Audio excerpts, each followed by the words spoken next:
Comedian Sunil Grover की acting के लोग कायल है। वह अक्सर कपिल शर्मा के शो में कुछ ऐसा कर दिखाते हैं जिन्हें देखने के बाद लोग हंस हंस कर लोटपोट हो जाते हैं। लेकिन इस बार सुनील ग्रोवर ने जो किया उसे देखकर लोग सिर्फ खुश ही नहीं हुए बल्कि हैरान भी रह गए। दरअसल कपिल शर्मा के कॉमेडी शो के ग्रैंड फिनाले में सुनील ग्रोवर हुबहू कादर खान बनकर आए। शो में बतौर गेस्ट पहुंचे डेविड धवन और वरुण धवन दोनों ही उन्हें देखकर दंग रह गए। डेविड धवन तो इतने इम्प्रेस हो गए, उन्होंने कहा कि एक बार तो मुझे ऐसा लगा करी कादर खान वापस आ गए हैं। कादर खान को याद कर वह भावुक भी हो गए। कादर खान बॉलीवुड के वो स्टार थे जिन्होंने सैकड़ों फिल्मों में काम किया और हर फिल्म में उन्होंने कई तरह के रोल भी निभाए। कादर खान ने बहुत शोहरत कमाई और पैसा भी, लेकिन उनका बचपन ऐसा नहीं था। गरीबी इतनी थी कि उनकी माँ ने बहुत मुश्किलों से उन्हें पाला था। चलिए आज कादर खान की स्टोरी के बारे में ही आपको बताते हैं। 300 फिल्मों में एक्टिंग करने वाले कादर खान ने कई फिल्मों में बेहतरीन डायलॉग्स भी लिखे। मिमिक्री करने में कादर खान का जवाब नहीं था और उनका यही टैलेंट उन्हें बॉलीवुड तक ले गया। कादर खान का जन्म अफगानिस्तान के काबुल में हुआ था। उनके पिता अब्दुल रहमान अफगानिस्तान के रहने वाले थे और उनकी मां इकबाल बेगम ब्रिटिश इंडिया से थी। कादर से पहले उनके 3 बड़े भाई भी थे, लेकिन सभी 8 साल की उम्र में दुनिया से चल बसे थे। कादर की मां को इसी बात का डर था कि कहीं कादर की भी मौत ना हो जाए, इसलिए पूरा परिवार अफगानिस्तान से भारत आ गया था। भारत आने के बाद कादर खान का परिवार मुंबई की एक बस्ती में जाकर बस गया। वो बस्ती जहां दिन रात लड़ाई झगड़े ही होते थे। कादर का खुद का बचपन भी माँ बाप की लड़ाइयाँ और तलाक देखते बीता। तलाक के बाद कादर के ननिहाल ने उनकी माँ की दूसरी शादी करवा दी, क्योंकि उन्हें लगता था कि उनकी माँ और कादर का ख्याल कौन रखेगा, और उस समय समाज अकेली औरत को गलत मानती थी।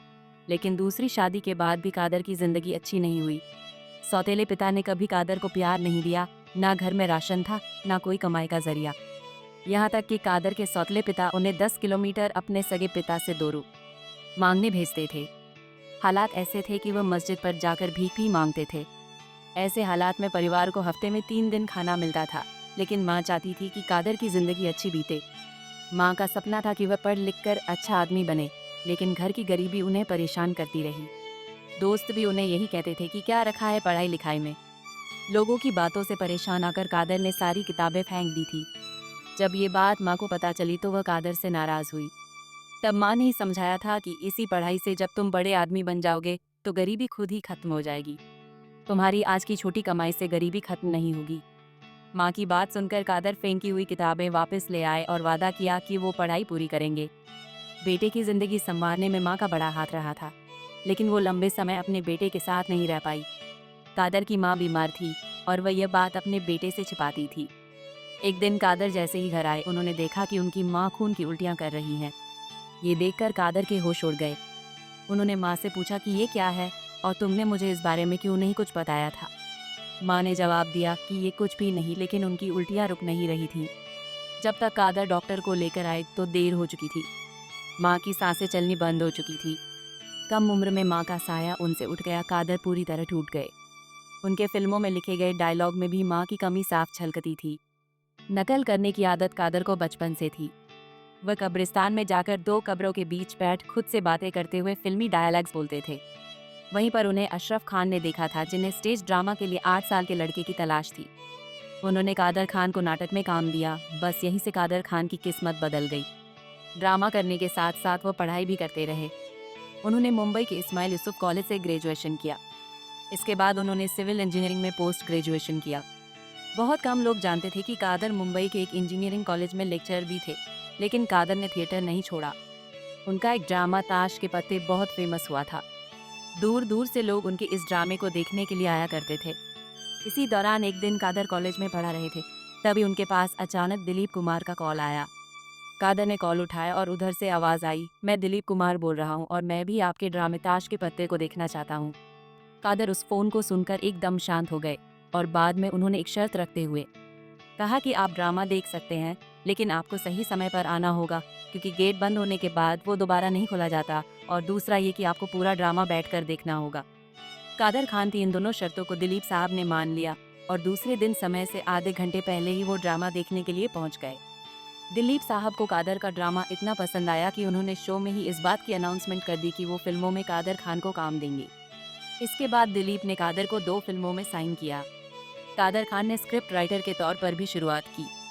उन्हें इंदर राज आनंद के साथ जवानी दीवानी की स्क्रिप्ट लिखने के लिए कहा। इसके लिए कादर खान को 1500 रुपये मिले थे। 80 के दशक में उन्होंने कई कहानियां लिखी और कई फिल्मों में वह एक्टिंग करते दिखे। बेशक उनकी शक्ल सूरत हीरो वाली नहीं थी, लेकिन उनकी एक्टिंग ने उन्हें एक अलग ही पहचान दी। गोविंदा के साथ उनकी जोड़ी खूब हिट रही, लेकिन अमिताभ बच्चन की वजह से कादर खान को काम मिलना बंद हो गया था।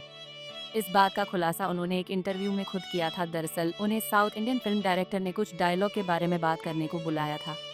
तभी डायरेक्टर ने कहा कि आप सर जी से नहीं मिले, तो कादर खान ने कहा कौन सर जी। इस पर उन्होंने अमिताभ बच्चन की तरफ इशारा करते कहा कि ये है सर जी।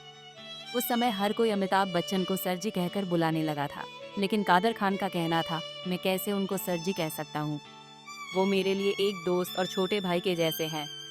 बस उसके बाद से कादर खान को ना कोई फिल्म मिली, ना ही किसी फिल्म का डायलॉग लिखने को मिला। हालांकि कादर खान अमिताभ के साथ भी फिल्मों में नजर आ चुके थे। कादर खान आखिरी दिनों में सुप्रान्यूक्लियर पाल्सी नाम की एक लाइलाज बीमारी से जूझ रहे थे। साल 2018 को उन्हें कनाडा के एक अस्पताल में भर्ती कराया गया, जहां वो अपने बेटे बहू के पास इलाज कराने के लिए गए थे। वह 28 दिसंबर को अस्पताल में भर्ती हुए, लेकिन 31 दिसंबर 2019 को उनका निधन हो गया। भले ही आज वो इस दुनिया में नहीं है, लेकिन फैंस के दिलों में वह आज भी जिंदा है और रहेंगे।